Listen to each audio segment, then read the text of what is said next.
Hello, everyone. So, this is the second in our very unusual two-part series here on Spacetime. Our great quest to understand the universe, to find the mechanics of base reality, and to understand why our universe exists at all, seem to be at an impasse for the past century after the great revolutions of relativity and quantum mechanics. So, together with Professor Brian Keating, astrophysicist and friend, we're joining forces to bring together some of the leading researchers in particle physics and in cosmology to look for a way forward. Brian, great to have you on Spacetime again. It's wonderful to be back with you and all of our esteemed guests. It's a real treat and thrill for me. Last time we had an amazing lineup. We had Max Tegmark, we had James Beecham and Stefan Alexander, and I think we really started to converge on some useful thoughts. I really encourage you to go back and watch that. It's only 90 minutes long, as will be today's. But today, our luminaries are no less luminous. And I'm just going to give you a few words on each of the people we have here today. My pleasure is to introduce Eric Weinstein, who is a very unique case, holding a PhD in mathematical physics from Harvard, but did not pursue the traditional academic route at all. He's an author, a mathematician, an economist, and managing director of Teal Capital. And Eric practices physics outside the academic establishment, and in that regard is most famous for his geometric unity proposal. And you can go to his podcast, The Portal, and to the Portal Wiki for the details on this radical new idea, and the links to that will be in the description. Sabine Hossenfelder is a theoretical physicist at the Frankfurt Institute of Advanced Studies, where she works extremely broadly, but generally in quantum gravity research. Sabine is also a prolific writer for popular media, a blogger, and a YouTuber. Sabine, I really want to thank you for your incredible YouTube channel. These wonderful physics videos, really, I've learned more on your videos than certainly anywhere else on YouTube and possibly most of the internet. Welcome. Finally, Lee Smolin joins us. Lee has been a central figure in our quest for the deepest laws of the universe for decades and has worked in many and perhaps all of the ideas that we will discuss today, from loop quantum gravity, of which he is one of the founders, to string theory, to the foundations of quantum mechanics and the philosophy of physics. And Lee is a founding member of the Perimeter Institute and is the author of many books, actually, including, quite appropriate to today, The Trouble with Physics, The Rise of String Theory, The Fall of Science, and What Comes Next. Also, Time Reborn, From the Crisis in Physics to the Future of the Universe, which I have a very dog-eared copy right here. It's my favorite beach reading.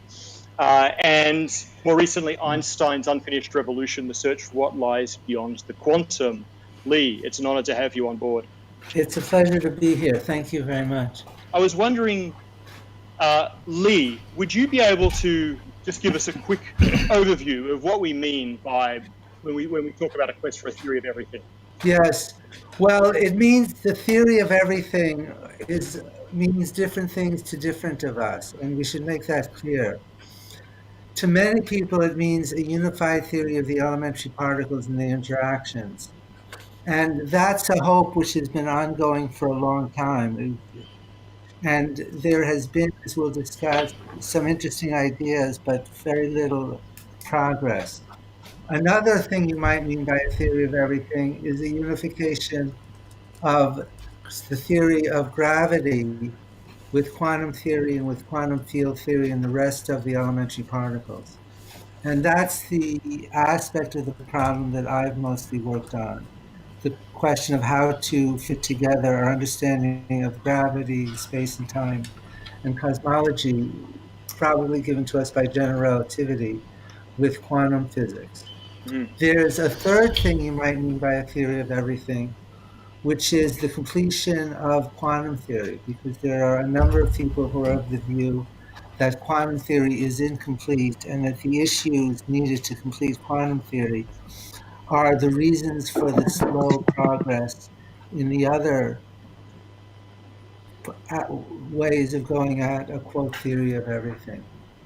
And my own personal view, which I suspect will not be agreed to by my friends here, is that the fundamental troubles are having to do with foundations of quantum mechanics, with the notion of space, of locality, and that the overall set of problems stemming from cosmology, the initial conditions of why this universe, why these elementary particles and their forces have ultimately to do also with issues that would be needed to understand how quantum mechanics really makes sense.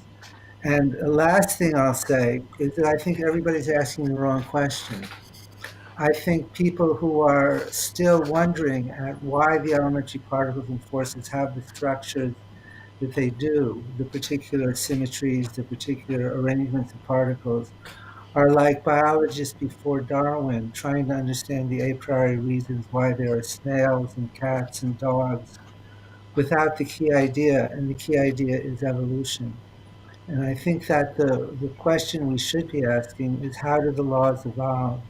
Under what dynamics? And why did the universe choose the laws that we have, this particular mix of elementary particles and their forces? And that the progress will come to focusing on the mechanisms by which laws evolve rather than the particular properties of the laws. So that's my provocation to my friends here. We feel provoked. That's fascinating. Yes, it's also echoes a little bit of I think where we got to the end of the last session, and Max Tegmark echoed similar views about looking to this hole in the foundations of quantum theory. But before we get into those details, perhaps Sabine, would you mind giving us a similar state of the field address? Okay. Yeah, so as Lee already said, different people mean different things by theory of everything, some of which I think are better motivated as a target of our investigations and others not as well motivated. As James said the last time, we have this issue that the standard model of particle physics doesn't want to cooperate with gravity. So we're in this peculiar situation where we have two theories that each individually work perfectly fine, but if you try to use them together on the same situation, then it just doesn't work. And it's not like these situations just do not exist in the universe. They do very well exist, for example, in the very early universe towards the Big Bang, or in the center of black holes, but also in principle, every time we bring a particle into a superposition of two locations, then we don't know what happens with the gravitational field. And that's because we have not been able to combine properly quantum theory with gravity. So that's just an inconsistency, and that's something that the theory of everything should be able to do, just to tell us what happens in these circumstances. But then other people want the theory of everything to do more. For example, they wanted to explain why the particles in the standard model have this particular structure. Why do they come in three generations? Why are the gauge groups these particular gauge groups? And it would also be nice if these gauge groups would not just be sitting next to each other, like we have these three different types of symmetries in the standard model, but if they were combined to one larger symmetry. And this is normally called grand unification, or a grand unified theory. And a theory of everything, for many people, especially for string theorists, should combine both this grand unification with quantum gravity. And so it's no secret what I personally think of this. This necessity that we have to remove the inconsistency between quantum theory and gravity is a real one. So we know that this just cannot be how nature works, right? Nature doesn't have any inconsistency. There has to be an answer to that question: what happens with the gravitational field of a particle in a superposition? But when it comes to the structure of the particles in the standard model, then that's, maybe you may say, well, that's not pretty the way that it is. I would say, well, who cares what you think is pretty? The standard model works just perfectly fine. So to me, banging on this question, I'm very sympathetic to what Lee said. Banging on this question, like why do the particles fall into this particular pattern, is just not particularly constructive. It's not something that will move us forward. I can say a little more about approaches to quantum gravity if someone's interested in that. Well, I would say we're all very much interested in that, and actually, this is a good idea. Just starting out, still setting our stage. Let's do perhaps a quick survey. I don't know if you want to take some of those, Sabine, and maybe Lee can take some. Yeah, it won't take long. So one of the approaches to quantum gravity is loop quantum gravity, and I think I'll let Lee say something about this. Then I already mentioned string theory. This is probably the best known approach to quantum gravity, which in principle also contains a grand unification. So the idea of string theory is that everything is made of strings. So that it sounds pretty lame, but it turns out that if you try to formulate it mathematically, it's a highly restrictive framework, and out comes an interaction that looks like gravity. So string theory, when quantized, gives you a theory of gravity. And when people realized this in the late 70s, early 80s, everyone was very excited about it because it looked like they had stumbled upon the theory of everything. And then there are several other approaches to quantum gravity in particular, which focus on resolving this inconsistency between quantum theory and gravity. For example, there's causal dynamical triangulation. There's basically an attempt to discretize space and then take a continuum limit. That's based on a path integral approach, this idea of Feynman.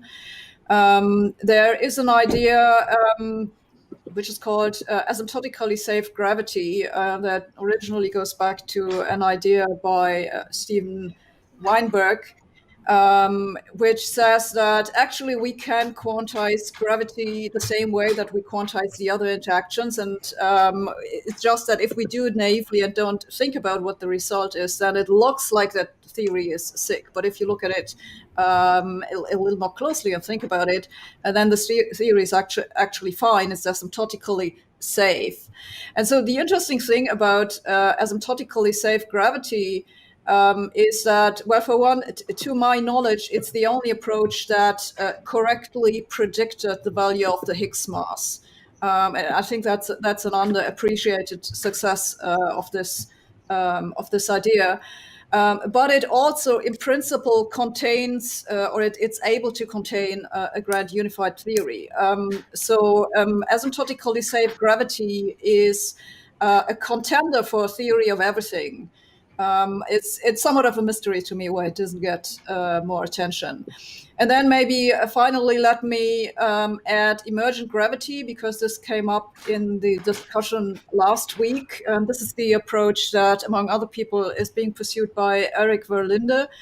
So the idea of emergent gravity is to say that the attempt of taking general relativity and trying to quantize it to get a theory of gravity is as ill-conceived as the idea of taking, say, water and quantizing it to get a theory of atoms. It just it doesn't get you what you want, namely a more fundamental theory. So in this idea, gravity is really an emergent force that comes from the interaction of many, many tiny constituents, which are sometimes called the atoms of space-time. But you shouldn't take this phrase too seriously.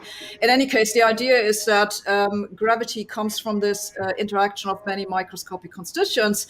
And the big question is, what are these microscopic constituents? Is Eric still there? Why don't you let Eric say something?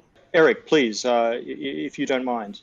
Well, so this is the embarrassing part, because I'm not a physicist. I'm also not cowed by where we are in physics. I have a somewhat different impression, which is that we haven't really seen theories of everything. And so we haven't thought enough about what the really difficult conceptual problems are. And I've analogized it to Escher's drawing hands. How do you create a background in the form of a piece of paper? And when the paper generates ink, and the ink generates pictures of hands which draw each other, like you're bootstrapping reality into existence. And so there are conceptual problems with theories of everything that we've been avoiding, in the same way that if you're going on a Jabberwock hunt and you've never met a Jabberwock, you have no idea what it is. You're bravely going off with your shovel and your BB gun and your compass, but you have no idea what it is that you're actually trying to track. And I think that where we are is very interesting and exciting, which is that up until 50 years ago, we were going great guns, and then everything suddenly came to a halt. We just didn't think a lot about the way in which we had an old project called unified field theory. And then somehow it got changed to quantum gravity, that if we could only quantize gravity, that would be the holy grail. And I think that was an amazing piece of sleight of hand, because these were different views. Unified field theory is much closer to what we've been describing as grand unified theories, which take 3 out of 4 forces. And of course, we name it some bizarre thing like grand unification because it's less grand than actual unification, just to confuse people. But, in large measure, we've had unifications. Maxwell's unification of all of electromagnetic phenomena is probably the greatest one.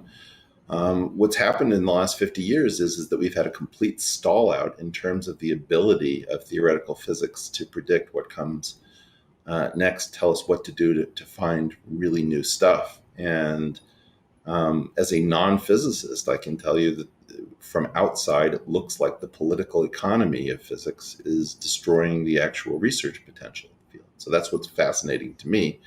And I'm really looking forward to doing as much battle as our internet connections will allow with Sabine, my friend and colleague, because I think she's a great curmudgeon who refuses to get swept up in the nonsense. And I do think that there is a case to be made for looking at the nonsense around string theory, around quantum gravity, and the sleight of hand by which we had one set of dreams replaced by another. And somehow, bizarrely, nobody noticed that the unified field theory concept melted away, and it became the imperative to quantize gravity, not only to possibly reverse it. And the idea is maybe we should geometrize the quantum, because gravity's always been geometric. That's really what the big story of the last 50 years has been, is the geometrization of the quantum. But because the propaganda in physics is so oppressive, we don't even get to tell what we actually did do, and we're stuck with the story pretending that we did something with it, which we didn't do, which was quantum gravity. And what we did do was geometrize the quantum, which is both with something called geometric quantization, principally in the 70s, and also geometric and topological and conformal quantum field theories, that's the big story of now. We failed in physics, but we super succeeded at figuring out why the edifice of quantum field theory is a coherent whole rather than a grab bag of techniques that somehow just barely managed to work. Sabine, maybe you could respond directly. I think this is what a lot of people came for. So I think Eric is right that in the foundations of physics there has been too much attention on very few isolated problems that in the end didn't lead us anywhere. There have been too many people all banging the same drum. And now the problem is that they are refusing to accept that it didn't go anywhere. And what we could really need is a larger diversity of approaches. For example, like Eric's maybe, which in all honesty, I don't understand a great deal about, but we could certainly need some fresh input there. My issue is that I think physicists have not paid enough attention to the question exactly what has gone wrong. It's like all these ideas that they have tried with grand unification and string theory and supersymmetry and some other things, and attempts to quantize general relativity that in the end didn't go anywhere. They haven't really looked at just why these approaches failed. So I think there's some self-reflection that is missing in this community. When you say that these approaches have failed, and perhaps I'm thinking of string theory in particular, string theory predicts this vast mathematical structure that may or may not describe what the universe is, but where it's failed is to produce testable predictions. But does that mean it's wrong? Or does it just mean we've run out of humanly accessible space for those testable predictions, and we're at the point where we are exploring the untestable? I think we should be bolder, and we should say that the string theory program has failed, right? And the way that we should say that is they told us what they were going to do, and they told us what the time frame that they were going to do it in would be, and those things didn't happen. Now, you can always add epicycles effectively, and they've added a tremendous number of epicycles. So the issue of whether anything is salvageable is completely different. Eric, when you say they, who are you referring to? So the problem crops up is that you had you had a prehistory of string theory before 1984, maybe where it was used for strong interactions. Then it has a resurgence in 1984 with the anomaly cancellation. And at that point, something really dangerous happens within the physics community, which is that the physics community piles into string theory with the other things that we've tried not working particularly well. And so there's a claim, which is that everybody believed, and it's not true. There were tons of critics, including people like Feynman and Glashow in 1984. String theory was always playing by its own rules. It told us what it was going to do. It told us about how long it would take for it to do it. It said that there were only a finite number of theories to investigate. This is before they kept changing things. Simply put, string theory and the string theorists told us after 1984 what they would do. And then they kept changing what it was that they were saying, right? So that it went from being string theory, where it was only about strings because they had reasons why higher dimensional objects didn't exist, to brane theory. It went from a finite number of theories to a continuum with those as its extreme points. As the field learned more about what it was saying, it kept changing what it said it was going to do. So we've had multiple iterations as string theory figures out that it hasn't been capable of making the strong declarative statements that it's made at every juncture. So the issue is that there is the corpus of string theory, that is what has been mathematically learned, and they've found mathematical structures.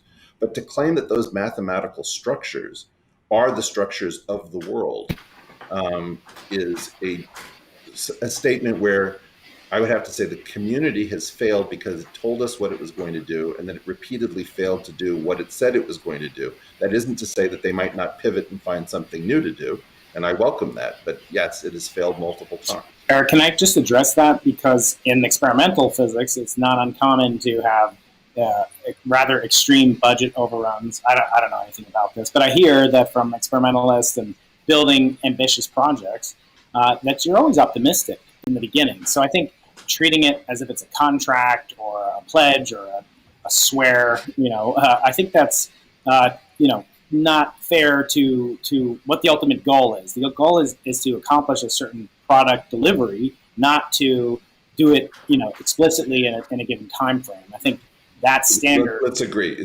The issue is that the community said, we are the only ones with the ball. We have the ball. All eyes on us. We will do this. Everyone else doesn't count.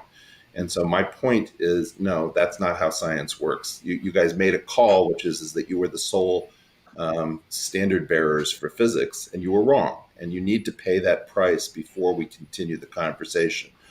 With so respect to Lee has his hand up for. Yes, I would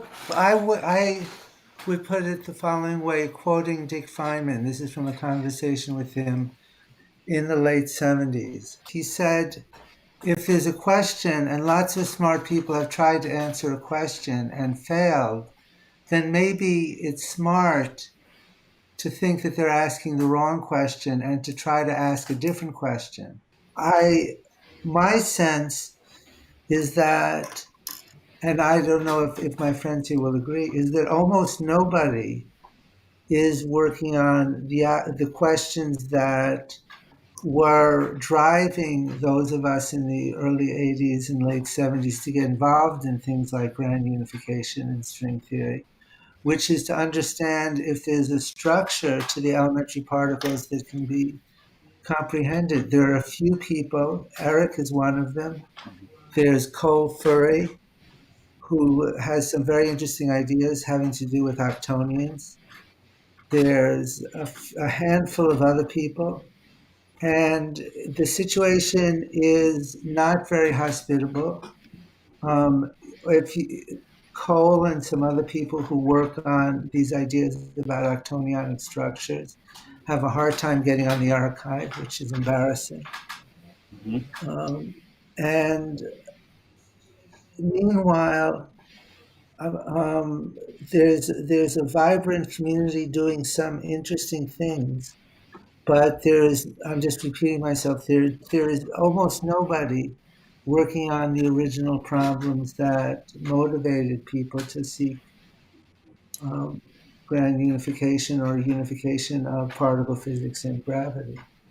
And Sabine, you recently in your video where you kind of call out these new theories of everything, which are in the zeitgeist, as you might say, and the question of why are these new theories like Wolfram's, like Eric's, like Garrett Lisi's, like Holmes, why are they proliferating? And you make a statement in the video and in the Nautilus piece based on it. You say that the whole idea of a theory of everything is based on an unscientific premise. Some people would like the laws of nature to be pretty in a very specific way.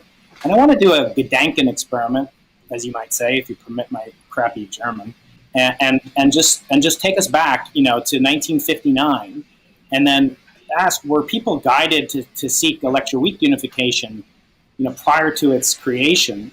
They weren't saying, here's something that would be beautiful if we could find it. Let's throw everything into the stew pot and see what comes out. And then if it looks pretty, then we will accept it. I've never done science like that.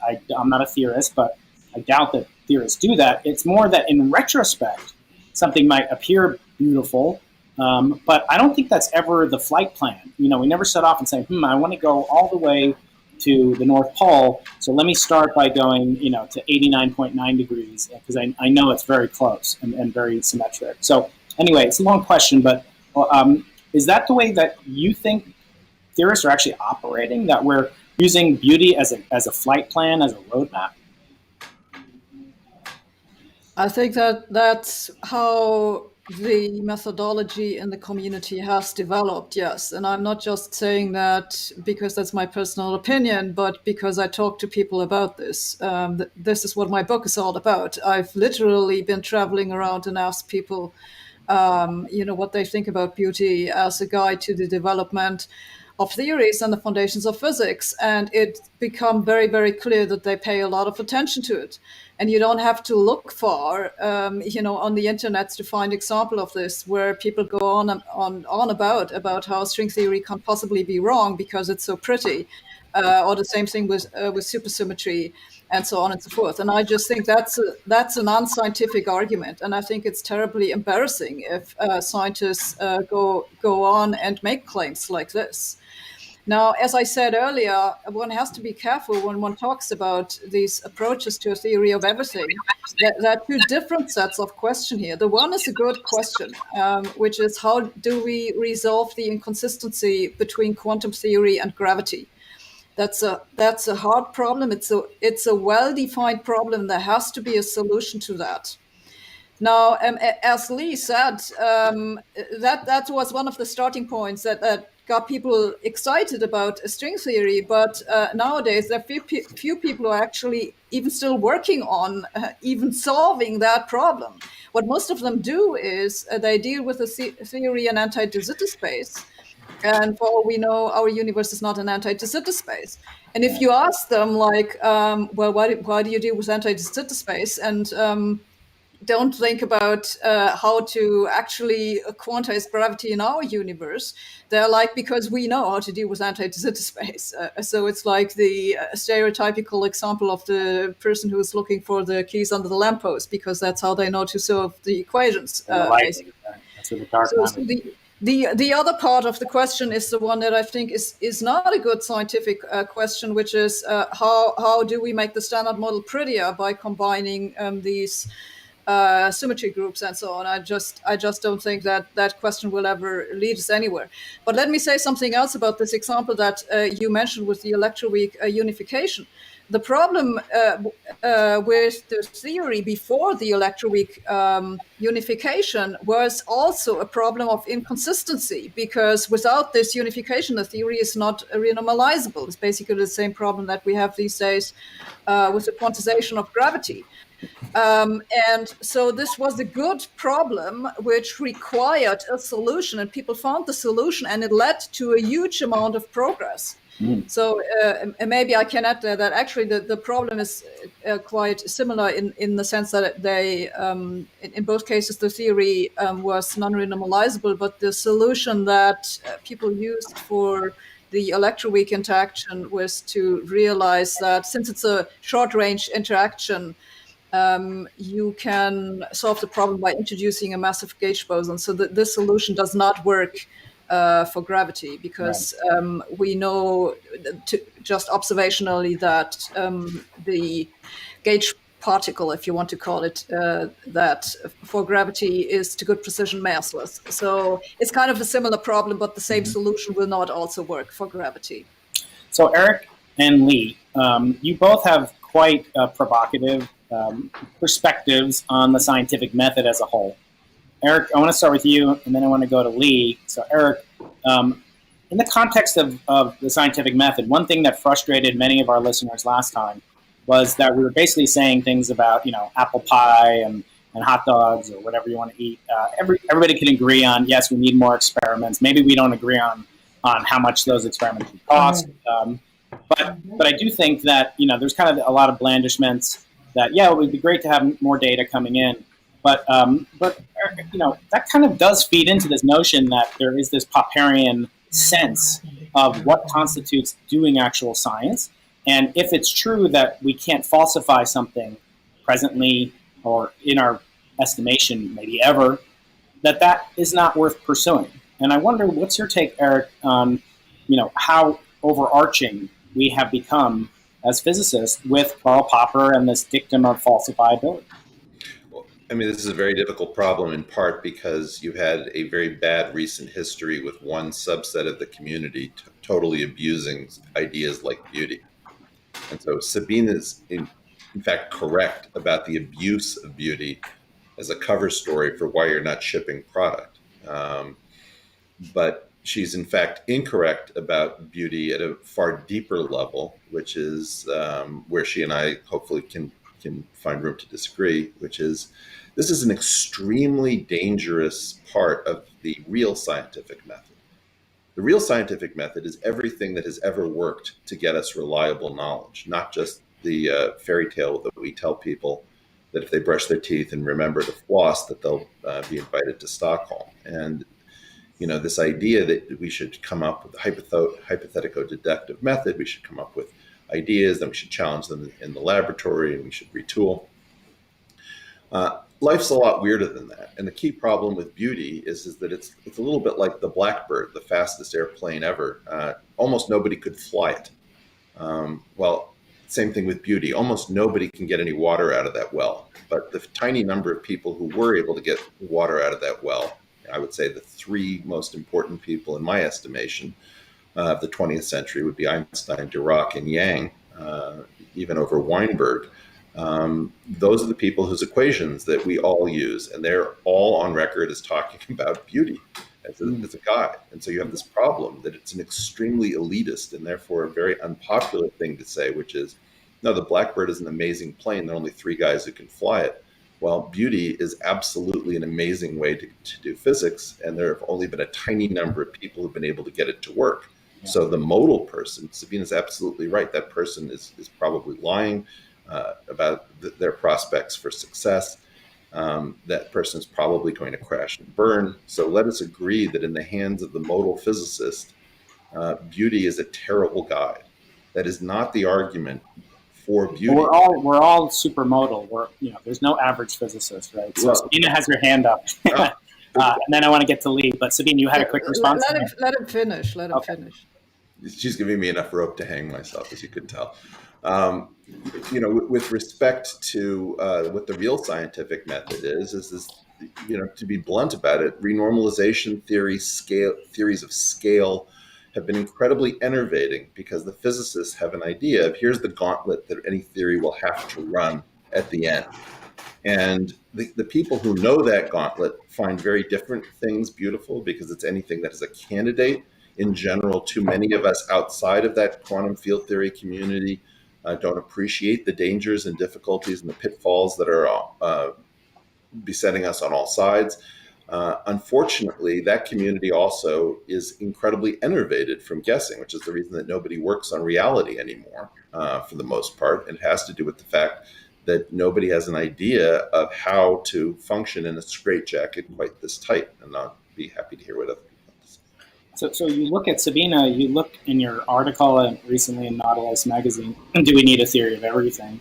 And you say, what do I think about Liesi's and Weinstein's and Wolfram's attempts at a theory? Well, if scientific history teaches anything, their method of guessing some pretty piece of math and hoping it's useful for something is extremely unpromising. Sabine, aren't you accusing Eric of the very thing that he's saying is problematic?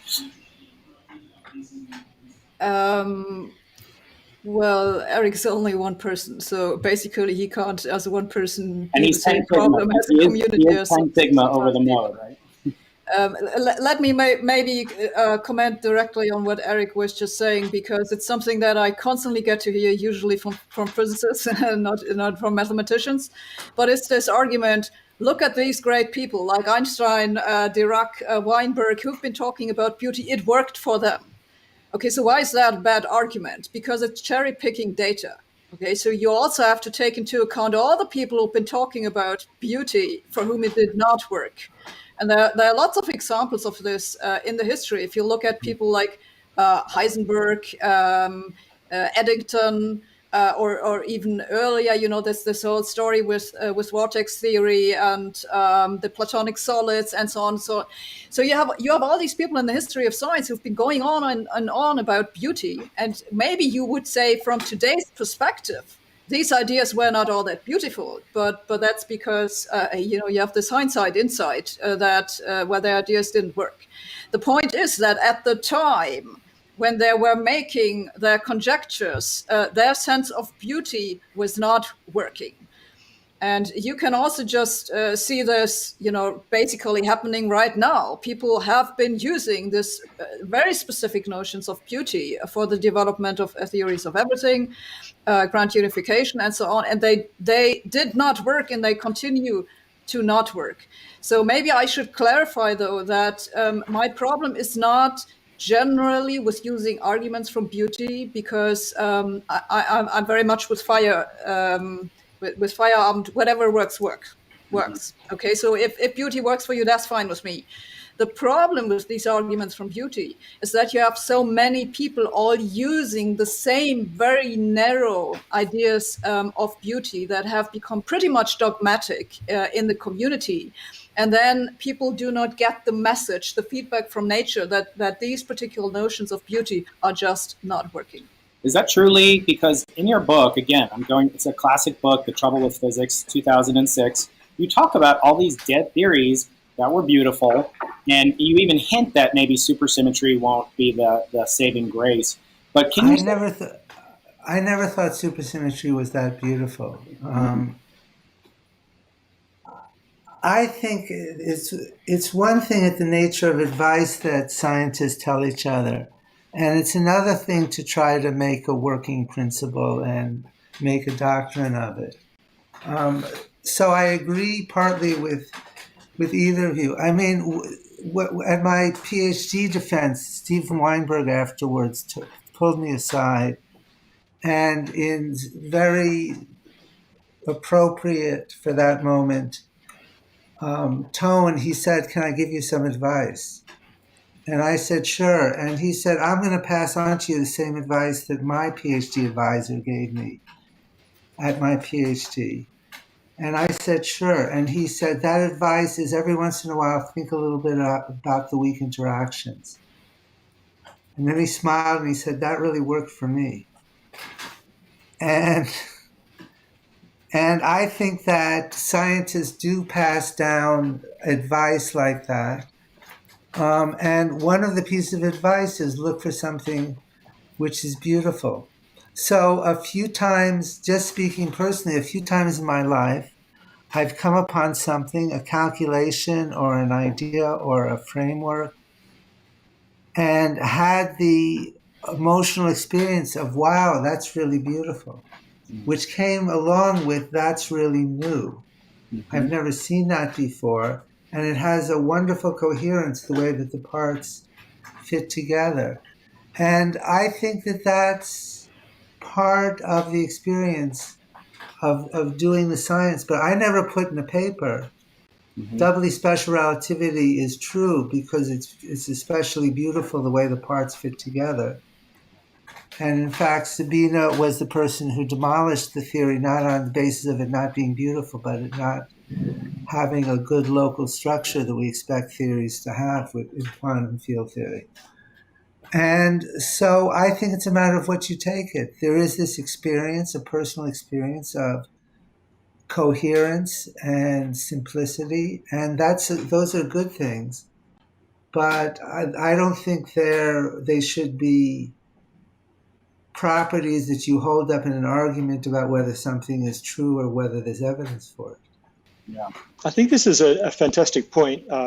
Actually, one of our YouTube commenters, I think, sort of summarized this, Draria 8, clarifying that beauty in physics is symmetry plus simplicity. I think it actually would behoove us to maybe define what we mean by beauty, but I think certainly there's a sense that really beauty is, rather than a rule, it's a razor, the razor of beauty, in the same family as Occam's razor, and this is based on a real observation that complex systems like our universe tend to emerge from simple laws. It's true essentially all the way up, and it just turns out that mathematical elegance often means fewer moving parts within your mechanics for the universe.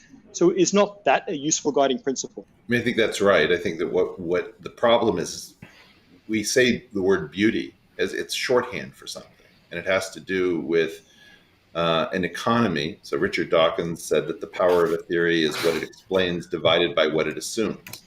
And so beautiful theories tend to assume almost nothing and give you almost everything. And so effectively, a theory of everything more or less has to be beautiful, because it is the idea that you're going to have a self-bootstrapping of all of the Baroque complexity that we see in our world of 3 generations, 16 particles in a generation, various interactions at various strengths. To try to imagine that this comes from a source, it makes more sense that this will hang together. And this is also, we know, post, let's say, investigations of the 1980s in geometric quantum field theory, is that we understand now that quantum field theory would have been discovered by mathematicians studying Bordism theories if there were no particles at all. It is a well-defined geometric topological framework, if you will. And as a result, we know that effectively things are held together much better if they are geometrically motivated, just in the way Lee was talking before about background independence. Once you learn to think in a particular way, you don't have to continually check to see that you're not coming up with nonsense like pseudo-tensors and the like. But let me just give a warning. We, aside from the technical difficulties, we're going to spend almost the entire time talking about things that don't work, things that have been thoroughly explored, whether it's loop quantum gravity or string theory or grand unification. And the most important thing, if you really want to talk about this as an active subject as opposed to a sort of historical subject, is that you have to say, okay, well, why is it that we can't escape the gravitational pull of the past failures? Why are we still talking about all of these same things that we know not to bear fruit, that have been thoroughly investigated? This is Sabine's point about their idiosyncratic programs versus large programs. The large programs have the benefit of having been explored by large numbers of competent people.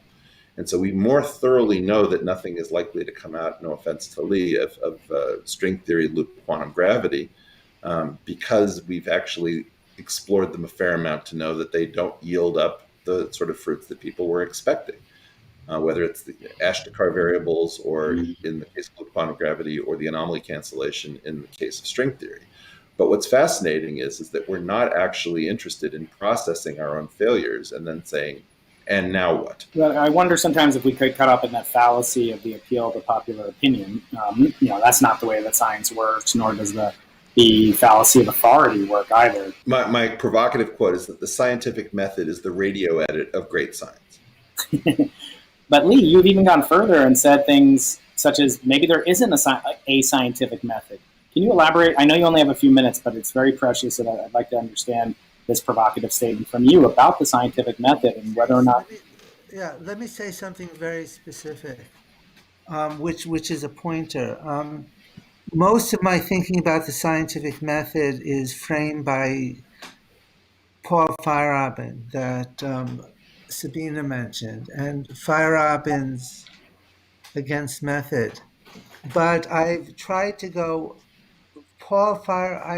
I think he has correctly characterized many of the issues, but and he's raised the question, how is it that science works if there's not a method in the old-fashioned positivist way? But he didn't answer that problem. And I don't know if it succeeded or not, but the contribution that I've made to try to answer that problem is chapter 17 of The Trouble with Physics. And let me just refer people to that. It's an approach which is not completely original with me. The main idea of the approach is that science has to be explained as the product of a community. And there are ethical principles which guide how the community functions, always imperfectly, and always recognizing that there's cheaters and people pushing the boundaries in the community.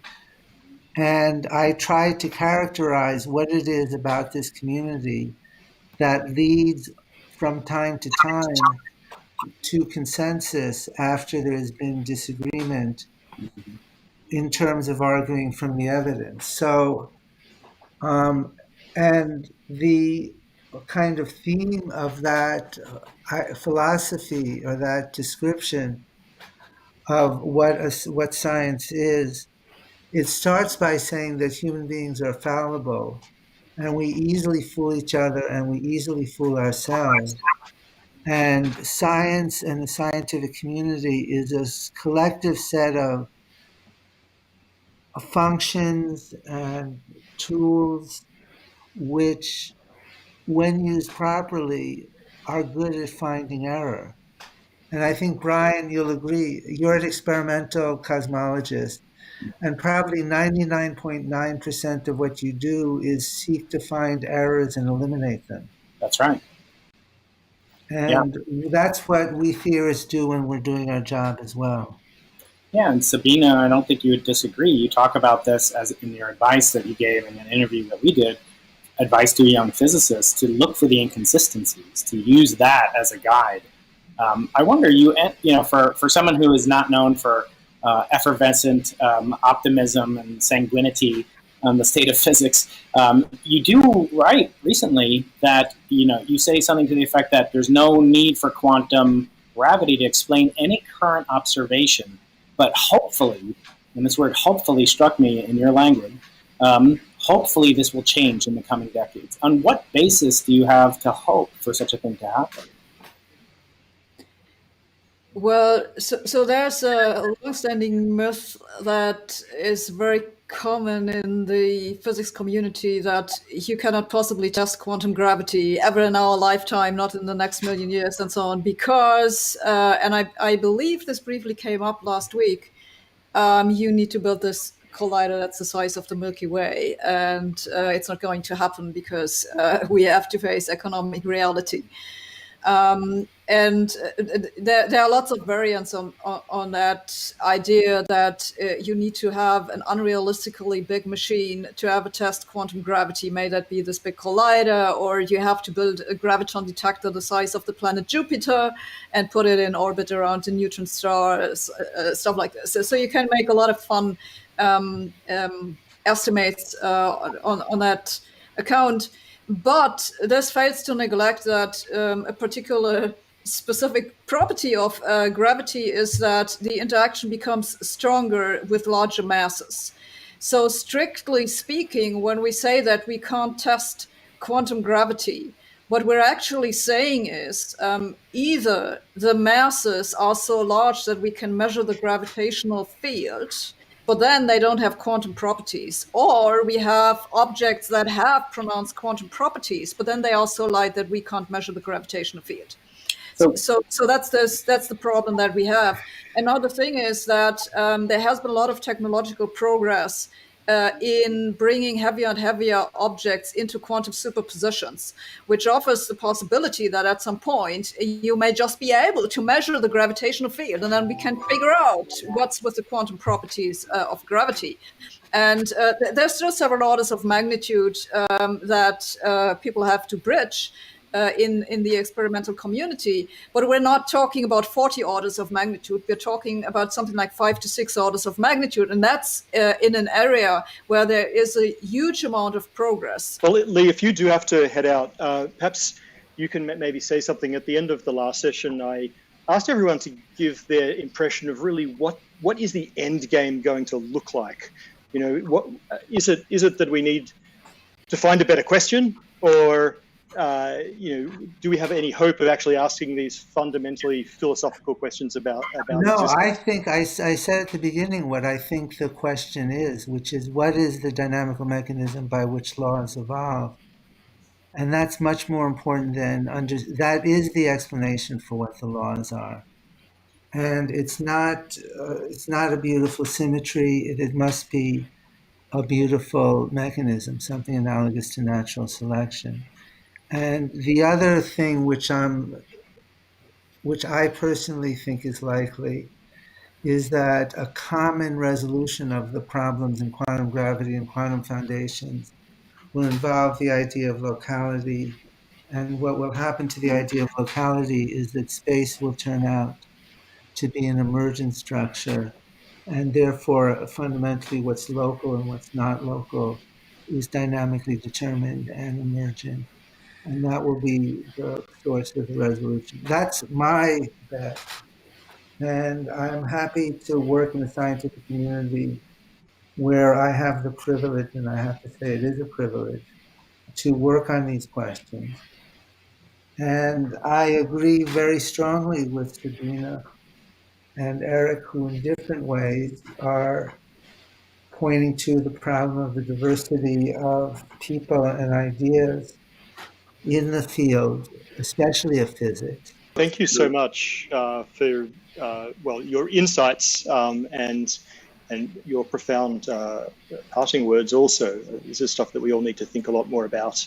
Thank you. This has been Thank wonderful. you, Lee. Yeah, Thank you. Bye. With Sabine and Eric can address those questions as well. I can't resist because the people in the comment section are wondering, Sabine, about your perspective, and Eric, your perspective. This is not a rumble. They're not here to defend themselves. Wait a minute. I was told that this would be a rumble. Otherwise, I said, let's get ready. TOE rumble. But we're not going to rumble. Sabine would kick your butt anyway. But the point is, what do you guys think about what's in the air? Why are there so many new theories of everything? Eric, why do you think, what inspired, your theory dates back to 2013 perhaps, but Stephen Wolfram's, Garrett my dates back to 1983 or something like that. What do you make of Wolfram's theory, and what do you make of this critique that I get from Sabine sometimes? Basically, I don't have time because we all have limited time, but I know enough not to feel like it's worth devoting a lot of attention to these. That being said, you did go to Hawaii to meet with Garrett, Sabine. So, first, Eric, what's your take? Be charitable because he's not here, but on the approach of Wolfram, or would you take it seriously, and if not, why not? Well, first of all, I take every independent researcher trying a theory of everything who's trying not to fool him or herself. I'm supportive of that because there's almost nobody who fits that description, unfortunately.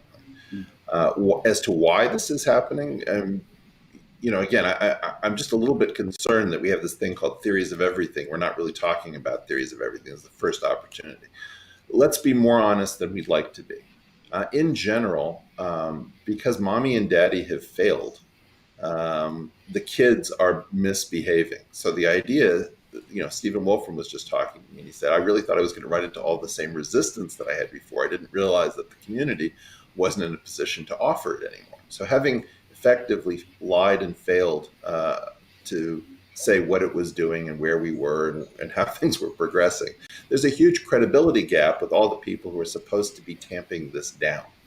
So we have to be honest that in general, my guess is that Lisa would have been the one person in this community who would still be, viewed at some level by the core community as kind of on board with the core. Sabine is, of course, a rebel, talking as she has about string theory. Lee and his trouble with physics, same thing. The core community is not able to suppress this stuff as much as it used to because it is not, in fact, credible. And that is a large reason for why it's possible to roam around and to, say things on the internet. Now, I'm in a very interesting situation where I have almost 500,000 views on the YouTube for geometric unity on that lecture. And yet there really hasn't been a substantive discussion of what's in it, what it's about, or anything. I mean, we just always talk around physics now. And so I think it's really important to recognize that we don't actually do physics much.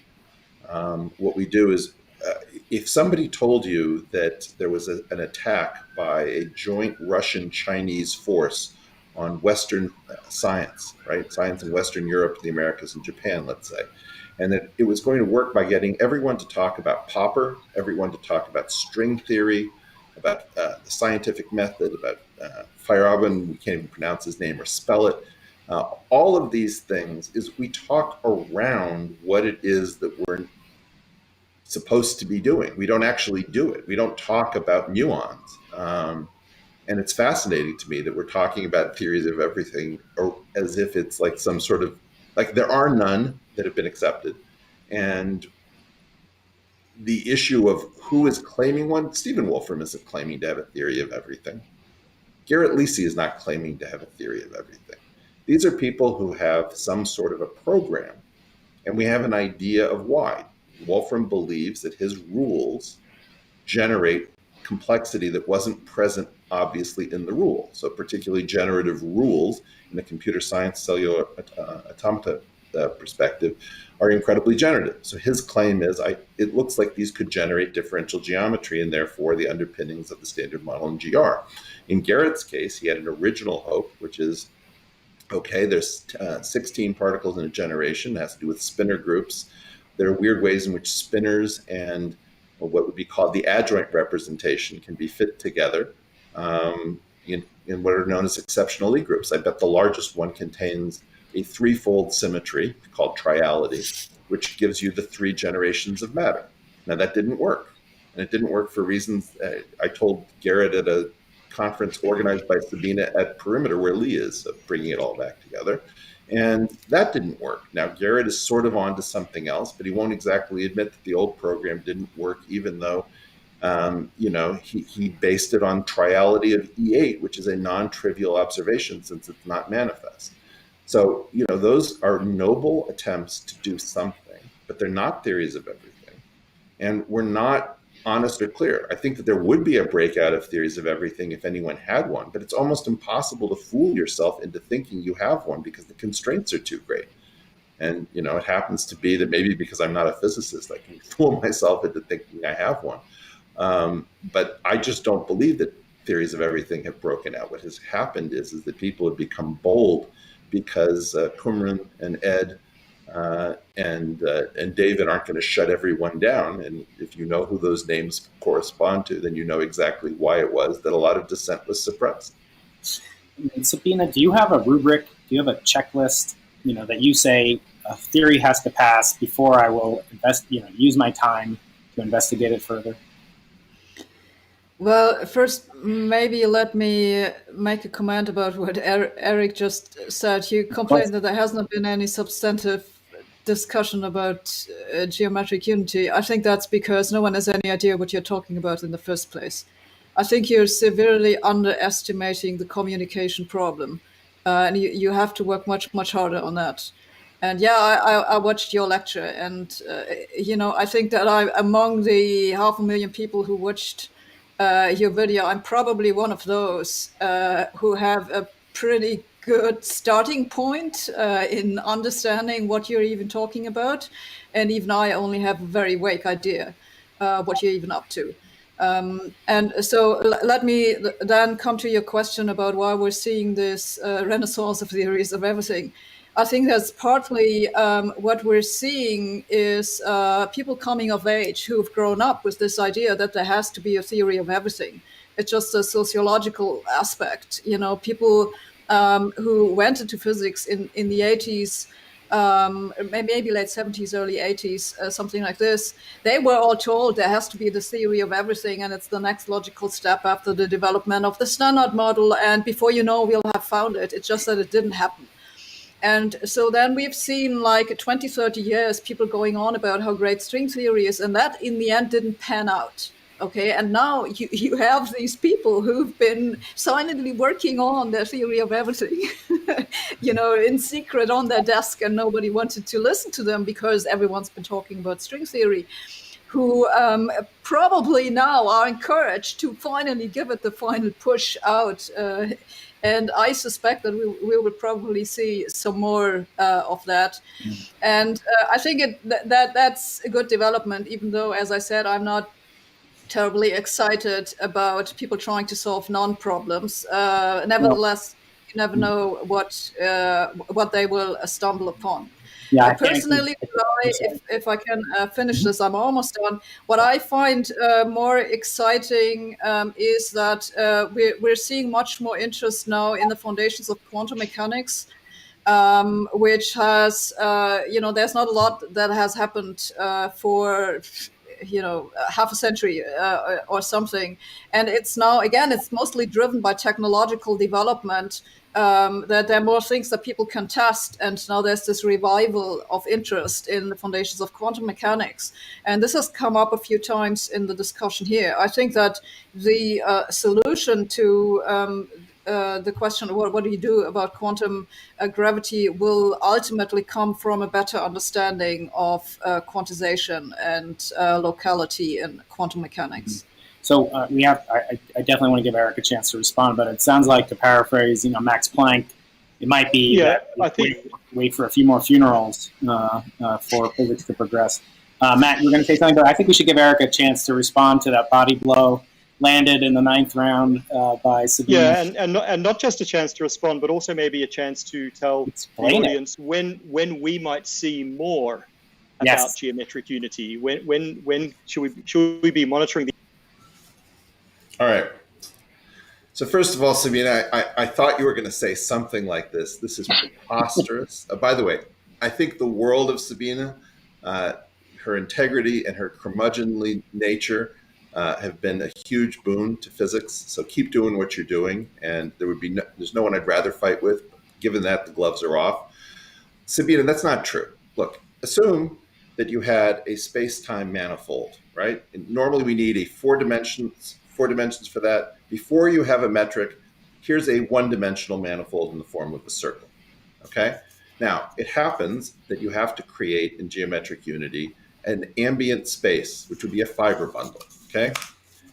That would look like, in the case of a circle, a disconnected object, which we will call Y, call the hair tie X, which is that band around the core. And this is Y, which is the space of metrics. These would be time-like, these would be space-like metrics, right? So the idea is that an Einsteinian space-time is a wrapping, if you will, of a hair tie around the core. And the idea is that the physics is taking place both on the hair tie and on the core, all right?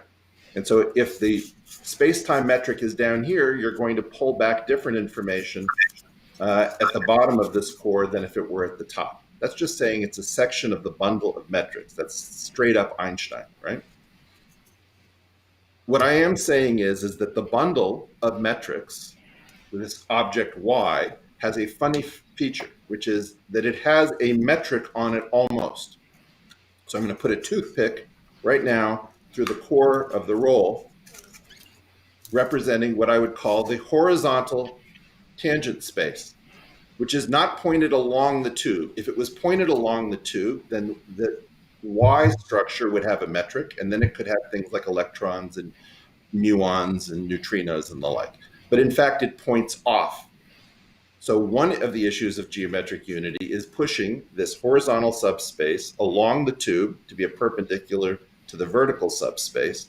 Therefore, the space of metrics that Einstein gave us actually weirdly almost inherits a metric without any choices of a metric on the original space. On that, you define all of your particles, and the 10 dimensions that Einstein gives us of the coupled partial differential equations are the same 10 as the spin 10 unified theory. Okay? So the idea is you have a coincidence. You learned about something involving 10 in the case of Einstein's general relativity. You also have 10 cropping up in grand unified theory. 10 is 2 times 5 for the SU5 theory. If you think about something called the Petit Salam theory, that's usually given as SU4 cross SU2 cross SU2, it should be called spin 6 cross spin 4. 6 plus 4 is 10. 10 is coming up over and over and over again. It's also d squared plus d divided by 2 if d equals 4, right? All of these things give you a structure where there is no internal symmetry groups. And that was the huge problem with supersymmetry, is that you never got rid of the double origin story. You had a space-time origin story, and then you had a fiber origin story where out of the blue, or in Yiddish, inmitten drinnen, coming from nowhere, you put SU3 cross SU2 cross U1, which, because you never pulled that out of anything organic and geometric, the idea is that when you did supersymmetry on top of it, by the way, which is not a symmetry, I don't know why we insist on calling it that, you were working on the wrong group. The idea is that where you saw the Lorentz group is where you should use the gauge group. Now, Sabine, what you call the gauge group is actually technically called the structure group. So I'm not talking about the finite dimensional objects that you were talking about before. But you should form the infinite dimensional gauge group. And just as you form the inhomogeneous extension of the Lorentz group, to form the Poincare group, you should form the inhomogeneous extension of the gauge group, which is an infinite dimensional gadget. Do supersymmetry on that, remove the internal symmetries, and generate them by the virtue of the fact that the proto-spacetime, before it inhabits the province of Riemannian or semi-Riemannian geometry, you should look at the bundle of metrics, realize that that almost has a metric on it, therefore it effectively almost has spinors on it. And closing out this little riff on geometric unity, one of the problems that people keep talking about, oh, we can't quantize gravity. You have a bigger problem than that, which is that the electron and the quarks and the neutrinos and all these particles that are matter depend on a particular choice of a metric. They don't exist in the absence of one. So you have, in the case of a photon, you have the C in which the photon is a wave, if you will, and then you have the wave itself. And you can say, well, I don't know where the wave is between observations. If you don't know where the metric is, then you don't know where the ocean is between observations. And the difference between being at the beach and not being exactly sure where the waves are versus being at the beach and not being sure where the Pacific Ocean is an entirely different world of pain. And for whatever reason, the physicists are not particularly bothered by this. So one of the things that geometric unity does is it takes the issue of the fact that the electron bundle, the medium in which the electron is a wave, doesn't exist between observations of the metric. And it says, we're going to solve that for you by working over the space of all metrics, showing that that has an almost metric coming from the fact that it has a chimeric bundle, which is partially along the space and partially pointing away from the space. Geometric unity tamps that down, and that means that electrons are defined between observations of a gravitational metric, which could be up here or down here, because the entire space of metrics effectively has a metric. So I don't believe... Let's give Sabine a chance to respond. All right, let's take 1 more minute. All right. Sabine, you said this thing about like this doesn't solve problems of physics. Bullshit. I mean, you don't know why there are 3 generations. I'm telling you that there are 2 generations plus an imposter generation. You don't know why the world is chiral. I'm claiming it isn't chiral. I'm claiming that it has 2 chiral halves that decoupled with an illusion of emergent chirality rather than fundamental chirality. There are all sorts of things that I'm trying to show you. I'm trying to show you the fact that there are 2 Lagrangians, not 1, and that the Dirac equation and the Einstein equations belong to the first order Lagrangian, and that the Yang-Mills Lagrangian equations, and the Higgs or Klein-Gordon with potential belong to the second order Lagrangian. So I don't think that it's the case that this has nothing to contribute. You may be very busy, but I don't think that that is the problem of geometric unity. I could certainly explain this to you, in terms that are familiar manifold theory. Sabine. So I kind of have the impression we're talking a little bit past each other, because you just said, let's just pick this. You're telling me why there are 3 generations, and that supposedly solves the problem. But I don't see that there is any problem with just having 3 generations. That's the whole point that I've tried to get across. There's nothing inconsistent with the standard model the way that it is. There's no problem to solve. It's the same thing with chirality. So the standard model is chiral. What's the problem with that? The one problem that we really have is the missing quantization of gravity. And so on that count, I would say, well, if you claim that you have successfully quantized gravity, then please tell me what's the gravitational field of that electron in a superposition. Can you do the calculation? Can you show that your theory is UV finite? Which, by the way, string theorists still haven't shown, at least not in our actual universe. So that's still an unsolved open problem. And also, I regret to say, but if you don't understand what people find hard to grasp about your ideas, maybe you should get a little bit more feedback about just exactly why it's incomprehensible. Well, in the case of, so you just said something that's slightly incomprehensible to me, which is, for example, let's take your chirality point. What makes the decision about left versus right-handedness? I mean, in other words, if the universe has a beauty mark, in the sense that, let's say, Marilyn Monroe or Cindy Crawford had a famous beauty mark, what chose the asymmetry to break left or to the right, positive or negative? That's not a problem. No, that's not a problem. Why is that a problem? We have a theory that works. That's fine with me. I'm afraid I'm an instrumentalist. I see. But surely this is then about getting to the fundamental question: what is our theory supposed to do? Is it merely supposed to describe the universe, or is it supposed to be deeply explanatory of some of these philosophical questions about fit on a T-shirt? Why is the universe? I just think that fundamentally that's a question which is not in the realm of science. The best thing that we can do is we can say, well, we have a lot of observations. What's the most economical theory that we can write down for this? And this has also come up a few times in this discussion last week by Max, I think Techmark, who brought it up, and Eric also already said this. A good theory is one that explains a lot from a little. And so we can certainly push to that a little harder, and we can always push a little harder. But in the end, as Einstein said, you can only make things as simple as possible and not any simpler. And maybe the way that the standard model is just as simple as possible. And the only thing that's missing is Sabine, how do you reconcile that with your well-known stated position opposition to things like the Future Circular Collider that our guest last week, James Beecham, spoke so highly of, where it's almost like it's not really a choice between doing the FCC and doing climate modeling. It's really the FCC, and at least in my particle physics friends are telling me, or nothing. And it's the future of particle physics. And aren't you cutting off potentially this goal based on the fact that you're saying, two different things. You're saying, on one hand, we have to get more data, and we can use the data to refine the models. But what if you cut off? Let me ask you this question. It's simpler.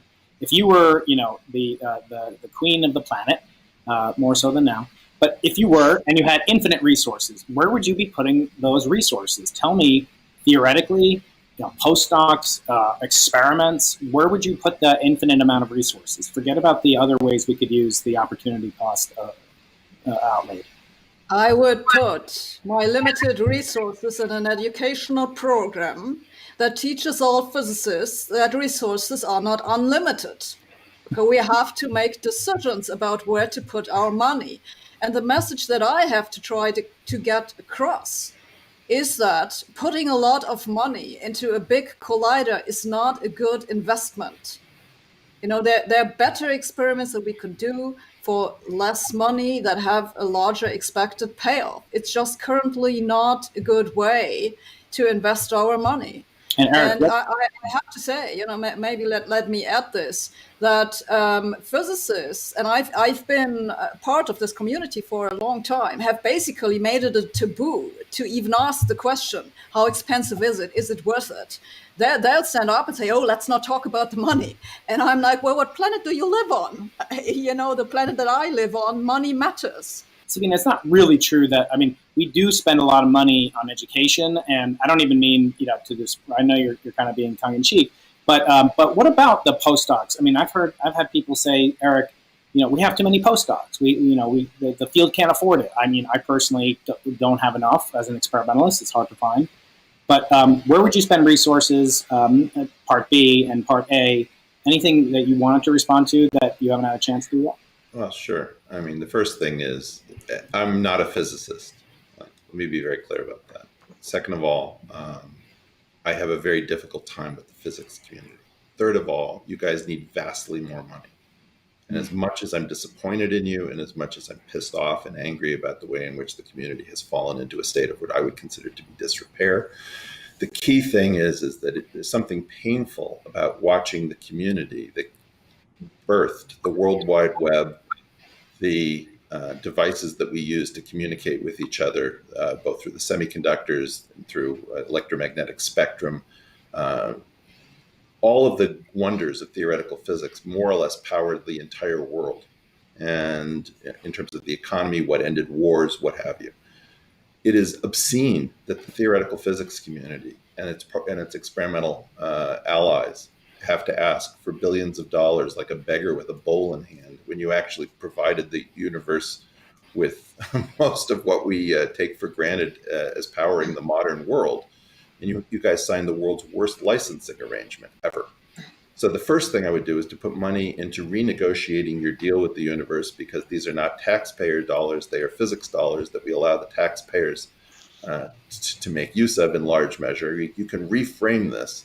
And the fact that you guys are actually not talking about pushing out the budget constraint is obscene. We saw this in public health, where people were talking about how should we spend the pittance that has been given for tropical disease. And the economists in the US had a brilliant idea, which is, why are we talking about a pittance? Let's push the budget constraint way the hell out. So the first thing is that where we are is pathetic. We should give you guys a collider, even though it's unlikely to work. And we should stop carping about a few $1 billion. It's pathetic, it's preposterous, it's ridiculous. So I think that that's the first frame of mind, which is I refuse to work in a pauper's framework, given our military spending. You guys are SEAL Team 6 for the human mind. We should keep our physicists fat, happy, and fighting with each other rather than mathematicians online. I appreciate that. And what I would say in terms of what Sabine is saying is, look, I don't think that this stuff is all that confusing. I think that, you know, in fact, the key idea is that we're not that jazzed about theories of everything. We want to talk around theories of everything. We want to talk to sociology. We want to talk to economics. We want to talk to history. We talk everything other than actually saying, hey, does anybody have any new ideas? And this is really funny because, in effect, there's no reason for proceeding funeral by funeral. It's preposterous. Everybody's out of ideas. I mean, if you were a prominent person and you had major ideas, we'd know. And the key issue is, why are we not doing something that is more vital? And the answer is that at some level, you know, Sabine is playing a very important role. The curmudgeon, the skeptic, the person who, you know, says, show me. I think that that's really important. I think that there's a cautionary tale, which we don't understand well enough, involving Rosalind Franklin and Watson and Crick and Chargaff. And the idea is that both Watson and Crick were irresponsible. They just were. They were irresponsible as scientists. And Chargaff, who thought that they knew nothing about biochemistry, and Rosalind Franklin, who thought that they didn't have enough reason to think it should be a helix, that they were just copying Linus Pauling's alpha helix from protein. All of these people got it wrong, and the irresponsible people got it right. And the issue of encouraging more people to be somewhat irresponsible and hopefully pay back whatever they've stolen from the intellectual till by the end of the day is far better than this thing like what Lee was saying before about good science. I'm so bored of oatmeal. I don't want to eat my fiber anymore. I don't want more asparagus. At some point, you just want to have a big slice of like warm apple pie with ice cream. Eric, we're going to have to wrap up. These are inspiring fighting words. But before we close, I do want to get one last piece of inspiration from both of you, besides thinking more about the weak nuclear force. What advice would you give to a young aspiring physicist? Sabine? Well, I've already said this, right? I think that it's very exciting that there is a renewed interest in the foundations of quantum mechanics. And I think basically that the future is there. So, look at that. What about you, Eric? I would say look at the fact that nobody asked the question about why 10 in spin 10 grand unified theory. I would say if the universe had new particles, how do you know that these are 3 generations if you don't know that they wouldn't unify with those new particles differently if you up the energy scale? I would say to you, why is it that everybody talks about complaints about locality? Nobody talks about the Tia-Pitoti-Singer index theorem with its non-local eta term that crops up out of nowhere. I would say that people don't investigate the issue of what supersymmetry actually is if it is not a symmetry. Why is it that we accept 2 origin stories just the way you would in the Old Testament with Lilith and Breshit, when you have one for the substrate that is the Einstein space-time manifold and another for the SU3 cross SU2 cross U1 internal and auxiliary symmetry groups. Make sure that you have one origin story before you start trying to apply supersymmetry. I would say any one of a huge number of things, but the key overarching thing is that the field has misexplained itself through the same leaders repeating and reciting the exact same things over and over again. Go back to a period before 1984. Look at a book called Shelter Island 2, when just before string theory's anomaly cancellation happened, and look at Murray Gell-Mann's opening remarks. If you have to come up with an understanding of what the field was before the madness took over, look at geometric quantization, look at geometric quantum field theory, and understand that we have 2 different geometries, one built on Charles Ehresmann's theory, one built on Bernard Riemann's, underlying the 2 halves. Stop talking about this in the same terms that Ed Witten and David Gross taught you to speak about all of these things, and instead find a new way of formulating, because there are millions and most people are acting as if they're Stepford wives, repeating the same thing. Stop worrying about money. Get somebody to raise funds for you. And speaking of raising funds, we'd be remiss if we didn't mention Sabine's wonderful book, Lost in Math, which is available in paperback and hardcover. Eric, you have the Portal Wiki and also the Portal Podcast. Matt, do you have any concluding remarks? My concluding remark would be to look at Brian's excellent book, Losing the Nobel Prize, and you should also definitely head to his podcast, Into the Impossible, where you'll actually hear conversations with these 2 geniuses and plenty of other people. It's extremely enlightening. Sabine, absolute pleasure, and Brian and Matt, thank you guys for having us. Thank you all. Thanks for this rather unusual episode of a mildly chaotic space-time.